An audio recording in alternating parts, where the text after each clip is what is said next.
Hello everybody and welcome back to Commander Spotlight, this time featuring Linessa Zephyr Mage in a deck that I'd like to call Linessa's Swinger Party. Linessa is a mono-blue legendary human wizard with power and toughness 3 that costs 3 generic and 1 blue mana. She has an activated ability where you can pay X generic mana, 2 blue mana, and tap to return target creature with converted mana cost X to its owner's hand. She also has a Grandeur ability. That doesn't really mean too much in Commander. The main focus of this deck is to use Linessa and friends to control the board while playing your opponent's cards. We can do that with the help of a card from Mirrodin called Shared Fate. Shared Fate is a blue enchantment for 4 generic and 1 blue mana that lets you replace your draws. Instead of drawing cards from your deck, whenever a player would draw, they exile that many cards from the top of an opponent's deck face down and may play those cards as if they were in their hand. The whole point of the deck is to ramp as fast as you can and draw as many cards possible with Shared Fate on the field. Outside of Shared Fate, there are really only 2 powerful win conditions. Those 2 cards are Laboratory Maniac and Psychosis Crawler. Both of these are centered around the theme of drawing cards, so they fit pretty well into the deck.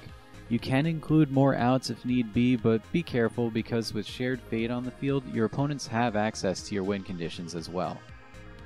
The main core of the deck wants to be good at what it does and have as little impact on winning the game to dissuade opponents from wanting to take your cards. A vast majority of this deck is built around ramp spells and draw engines. You'll want to include as many mana rocks as possible, as well as Apprentice Wizard and Sea Scryer so that you can spend big mana if need be. Cards like Dreamstone Hedron, Mindstone, and Hedron Archive are great because they function as both ramp and a draw engine.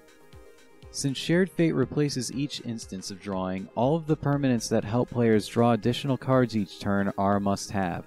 Well of Ideas, Font of Mythos, Howling Mine, Dictate of Kruphix, and Temple Bell all help us dig through both ours and our opponent's decks as fast as possible. Ghirapur Orrery becomes an all-star once we cannot replenish our hand because it lets you draw 3 cards each turn, so we can take 3 cards from whoever we choose. Included in this list is kind of a mini wizard tribal theme because of how much draw potential they have, and a few key cards with that are Azami, Jushi Apprentice, Riptide Director, and there's a few more in the list. Once Shared Fate hits the field, there isn't really any way of telling what other players are going to do. If anyone starts taking cards from your library, we have Linessa and a whole bounce package to protect ourselves. Because they return to their owner's hands, that means that we don't have to worry about taking damage from anything in our deck. It also serves as a method of stalling out until we can find some way to win with our opponent's cards.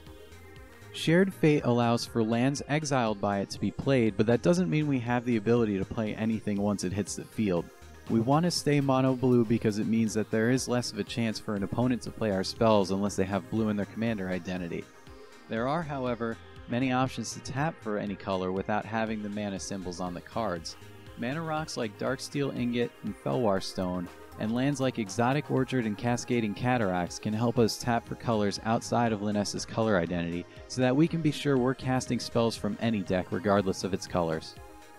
Overall, this deck can be built on a budget, but there are some cards that can be added if money isn't a factor. Patron Wizard is probably the best control a wizard deck can offer. Alhammarret's Archive makes it so that we're always drawing more cards than an opponent, and Sigil Tracer can copy spells. There is Fate Spinner so that we can make opponents skip steps and hopefully pull ahead with that, and we also have the option of Mycosynth Lattice just in case we don't want to be mean and let everyone else play everything. This is probably the most fun deck I've ever built, but it certainly isn't perfect. The upside is that every game you play is unique, and in a casual setting you're sure to get some laughs. It's not that hard to play, and the only decision making you need is choosing which deck you want to win the game with. For the most part, you can build the whole list for less than $100, which isn't too shabby considering the price spike of Wizards since Commander 17. Now I must say this deck certainly isn't a competitive EDH build, and most of my lists kind of really aren't anyways, but this does have the ability to make a game last a few hours, so if you want to have a quick game, then you may want to have something a little bit better with you. Any form of enchantment destruction also kind of ruins our day because it destroys Shared Fate. and some people might be a little salty about not being able to play their own cards, but I don't think I've ever made a deck that really embodies the kitchen table feel quite like this. Anyways, thank you guys for watching. I hope you enjoyed the spotlight, and if you did, leave a like. I tried to keep it a little bit shorter, so let me know what you think about the change. If you do want to see more videos like this, please subscribe. If you have any feedback or just want to discuss the list, feel free to leave a comment below. I do have a link to the deck list in case anyone wants to build this for their own group. It's on tappedout.net. And anyways, yeah, this is Ian with Go Infinite MTG, and I'll see you guys next time.